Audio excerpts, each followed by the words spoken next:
Hello everybody, this is Anubhab and today I am presenting Think and Grow Rich by Napoleon Hill. Let's talk about author's preface.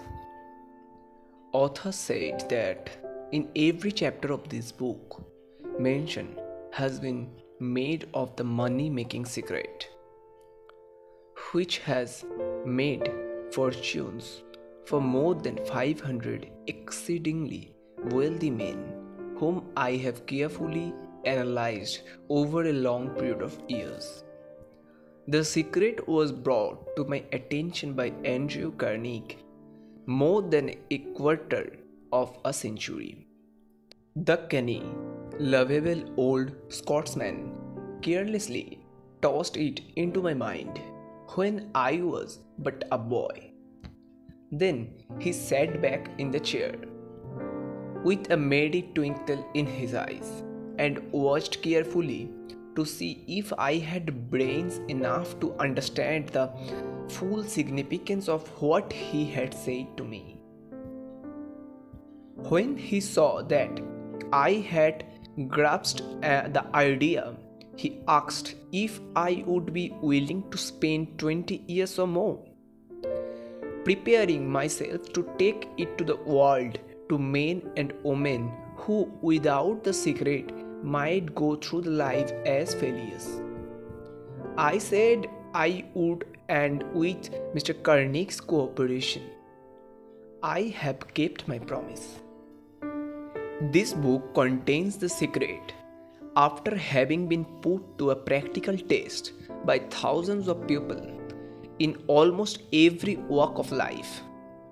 It was Mr. Carnegie's idea that the magic formula which gave him a stupendous fortune ought to be placed within reach of people who do not have time to investigate how men make money.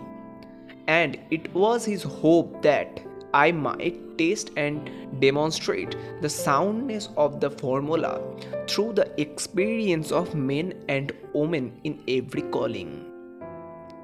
He believed the formula should be taught in all public schools and colleges, and expressed the opinion that if it were properly taught, it would be revolutionize the entire educational system, that the time spent in school could be reduced to less than half.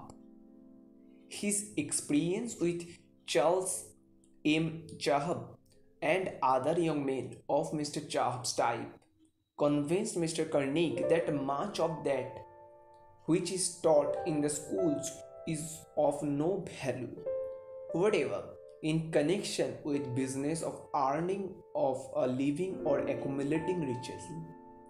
He had arrived at this decision because he had taken into businesses one young man after another, many of them with but little schooling, and by coaching them in the use of this formula, developed in them rare leadership.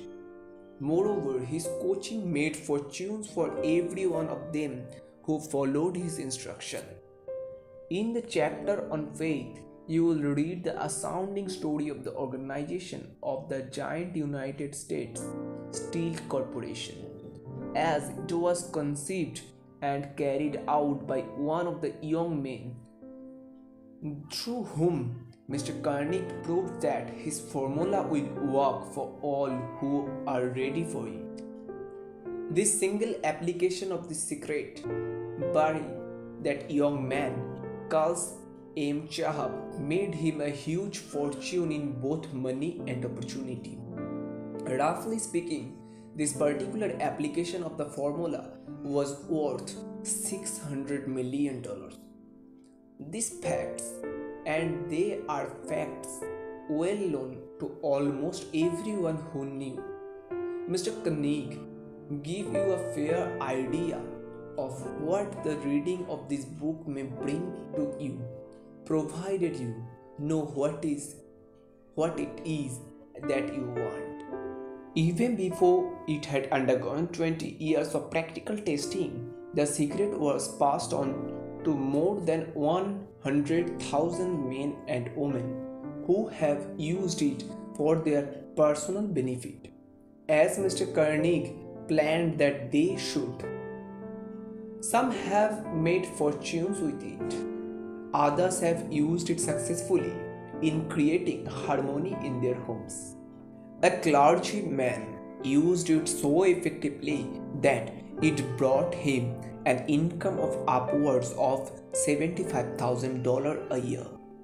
Arthur Nash, a Cincinnati tailor, used his near bankrupt business as a genuine peak on which to test the formula. The business came to life and made a fortune for its owners.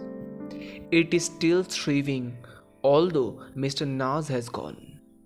The experiment was so unique that newspapers and magazines gave it more than $1 million worth of laudatory publicity. The secret was passed on Stuart Austin of Dallas and Texas. He was ready for it. So ready that he gave up his profession and studied law. Did he succeed? That story is told too.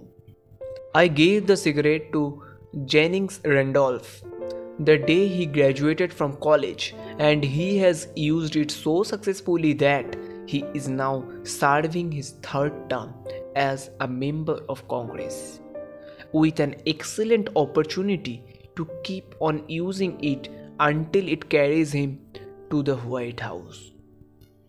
While serving as advertising manager of the La Salle Extension University, when it was little more than a name, I had the privilege of seeing J.G. Chaplin, president of the university, use the formula so effectively that he has since made the La Salle one of the greatest extension schools of the country.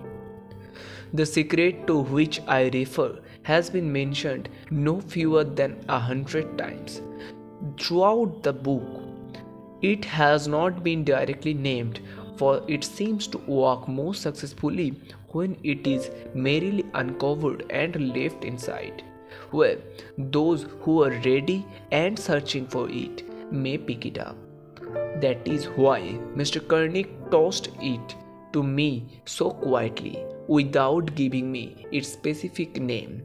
If you are ready to put it use, you will recognize the secret at least once in every chapter. I wish I might feel privileged to tell you how you will. Let's take a look on description of education by Napoleon Hill. What is education anyway? This has been answered in full detail. As far as schooling is concerned, many of these men had very little. John Wanamaker once told me that what little schooling he had, he acquired in very much the same manner as modern locomotive takes on the water by scooping it up as it runs. Henry Ford never reached high school, let alone college. I am not attempting to minimize the value of schooling, but I am trying to express my earnest belief that those who master and apply the secret will reach high stations, accumulate riches, and bargain with the life on their own terms, even if their schooling has been measured. Somewhere, as you read, the secret to which I refer will jump from the page and stand boldly before you. If you are ready for it, when it appears, you will recognize it. Whether you receive the sign in the first or the last chapter. Stop for a moment when it presents itself and turn down a glass, for that occasion will mark the most important turning point of your life. We pass now to chapter 1 and to the story of my very dear friend, who has generously acknowledged having seen the mystic sign and whose business achievements are evidence enough that he turned down a glass. As you read his story, the others remember that they deal with the important problems of life, such as all men experience. The problems arising from one's endeavor to earn a living and to find hope, courage, contentment, and peace of mind, to accumulate riches and to enjoy freedom of body and spirit. Remember too, as you go through the book, that it deals with facts and not with fiction. Its purpose being to convey a great universal truth through which all who are ready may learn not only what to do but also how to do it and receive as well the needed stimulus to make a start. As a final word of preparation, before you begin in the first chapter, may I offer one brief suggestion which may provide a clue by which the Koenig secret may be recognized. It is this: all achievement, all earned riches have their beginning in an idea. If you are ready for the secret, you already possess one half of it. Therefore, you will readily recognize the other half the moment it reaches your mind. Introduction: the man who thought his way into partnership with Thomas A. Edison. Truly, thoughts are things, and powerful things at that, when they are mixed with definiteness of purpose, persistence, and a burning desire for their translation into riches or other material objects. A little more than 30 years ago, Edwin C. Burns discovered how true it is that men really do think and grow rich. His discovery did not come about at one sitting. It came little by little, beginning with a burning desire to become a business associate of the great Edison. One of the chief characteristics of Burns' desire was that it was definite. He wanted to work with Edison, not for him. Observe carefully the description of how he went about translating his desire into reality, and you will have a better understanding of the 13 principles which lead to riches. When the desire or impulse of thought first flashed into his mind, he was in no position to act upon it. Two difficulties stood in his way. He did not know Mr. Edison, and he did not have enough money to pay his railroad fare to Orange, New Jersey. These difficulties were sufficient to have discouraged the majority of men from making any attempt to carry out the desire. But his was no ordinary desire. He was so determined to find a way to carry out his desire that he finally decided to travel by blind baggage rather than defeated. To the uninitiated, this means that he went to East Orange on freight train.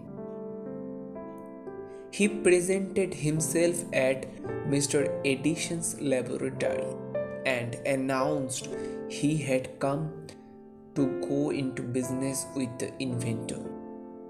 In speaking of the first meeting between Burns and Edison, years later, Mr. Edison said he stood there for me, looking like an ordinary tramp, but there was something in the expression of his face which conveyed the impression that he was determined to get what he had come after. I had learned from years of experience with men that when a man really desires a thing so deeply that he is willing to stake his entire future on single turn of the wheel in order to get it, he is sure to win. I gave him the opportunity he asked for because I saw he had made up his mind to stand by until he succeed. Subsequent events proved that no mistakes was made. Just what young Barnes said to Mr. Edison on that occasion was far less important than which he thought. Edison himself said so. It could not have been young man's appearance which got him his start in his Edison office, for that was definitely against him. It was what he thought that counted. If the significance of the statement could be conveyed to every person who reads it, there would be no need for the remainder of this book. Barnes did not get his partnership with Edison on his first interview. He did get a chance to work in the Edison's office at a very nominal wage, doing work that was an unimportant to Edison, but most important to Barnes, because it gave him an opportunity to display his merchandise where his intended partner could see it. Months went by. Apparently, nothing happened to bring the coveted goal which Barnes had set up in his mind as his definite major purpose. But something important was happening in Barnes' mind. He was constantly intensifying his desire to become the business associate of Edison. Psychologists have correctly said that when one is truly ready for a thing, it puts in its appearance. Barnes was ready for a business association with Edison. Moreover, he was determined to remain ready until he got that which he was seeking. He did not say to himself, "Oh, well, what is the use? I guess I will change my mind and try for a salesman job." But he did say, "I came here to go into business with Edison and till accomplish this end if it takes the remainder of my life." He meant it. What a different story men would have to tell if only they would adopt a different purpose or a definite purpose and stand by that purpose until it had time to become an all-consuming obsession. Maybe young Barnes did not know it at the time, but his bulldog determination, his persistence in standing back of a single desire was destined to mow down all oppositions and bring him the opportunity he was seeking. When the opportunity came, it appeared in a different form and from a different direction than Barnes had expected. That is one of the tricks of opportunity. It has a sly habit of slipping in by back door, and often it comes disguised in form of misfortune or temporary defeat. Perhaps this is why so many fail to recognize the opportunity. Mr. Edison had just perfected a new office device known at the time as the Edison dictating machine, now Ediphone. His salesmen were not enthusiastic over the machine.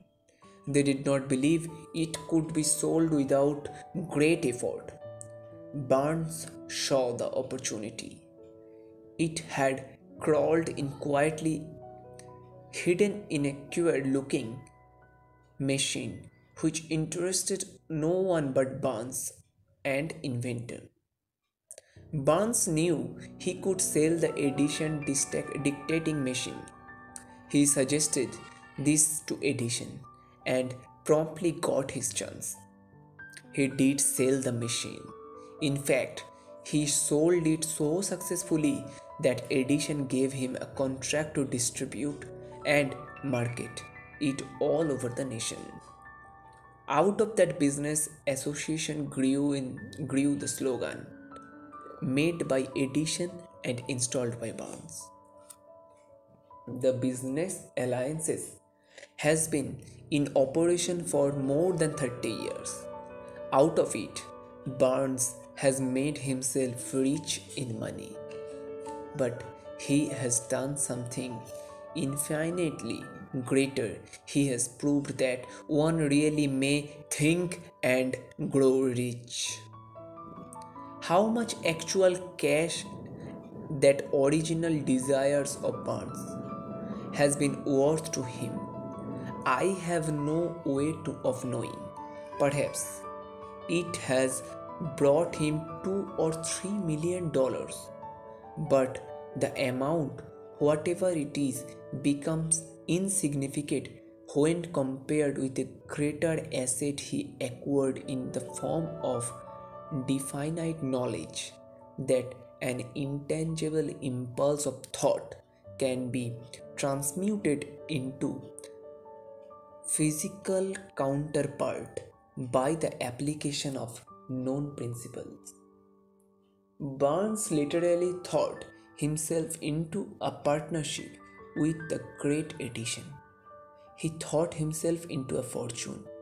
He had nothing to start with except the capacity to know what he wanted and the determination to stand by that desire until he realized it. He had no money to begin with. He had but little education. He had no influence, but he did have initiative, faith, and the will to win. With these intangible forces, he made himself number one man with the greatest inventor who ever lived. Now, let us look at different situations and study a man who had plenty of tangible evidence of riches but lost it because he stopped 3 feet short of the goal he was seeking. Okay, so our next part is 3 feet from gold.